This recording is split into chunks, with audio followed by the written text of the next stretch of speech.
Sa broadcaster. So, ito na po yun guys. Dinownload ko po kanina yung sa broadcaster natin. And then, bago po tayo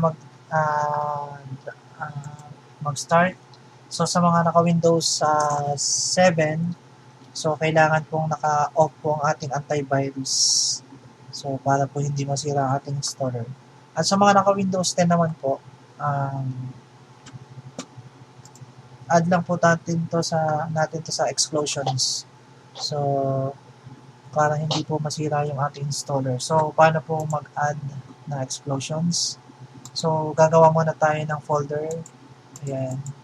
And then, click po natin yung Windows. Itong security. And then, open. Then, virus and threat protection. Click.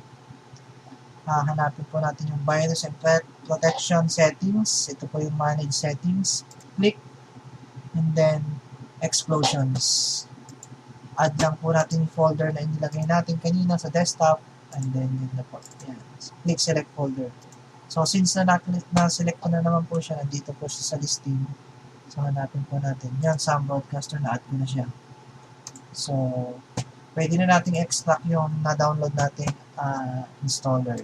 So, yung na-download po natin installer, nandito po sa akin, download, select po natin yung dinownload ko na Sambro broadcaster, and then, open po natin itong Sambro na ginawa natin na folder, and then extract. So, hindi na po siya i-detect na ating antivirus as virus. So, hindi po masisira yung ating installer. So, then, punta na po tayo sa phase 2 ng ating tutorial. Open po natin ang installation instructions. And so, nakalagay dito ay install Firebird. So, first po natin is install ang Firebird. And then click install. And then yes. And then okay. Next. And then next. And then next. Next. Yes lang natin. And then next. Ayan. Guys, ang ating po installer ng Sambro broadcaster ay magiging available po dito sa ating YouTube channel. So, habang pinapanood nyo itong video, makikita nyo po sa ibaba na ating YouTube channel ang details. Click nyo lang po yung download para makuha po natin itong installer. Hindi lang po natin kailangan itong after installation. Start Firebird service now. Yes. Click lang natin yun na. Check. And then finish. Then once na-install na po natin to guys, punta na tayo sa next. Punta tayo sa second. Install na po natin tong Sambro broadcaster. Install Sambro broadcaster. And then yes. Yes. So next. Accept. Next, Firebird. Next, use default settings. Next, and then lalabas na po itong ating product key, registration key. So ito po yung registration key. Copy paste lang po natin.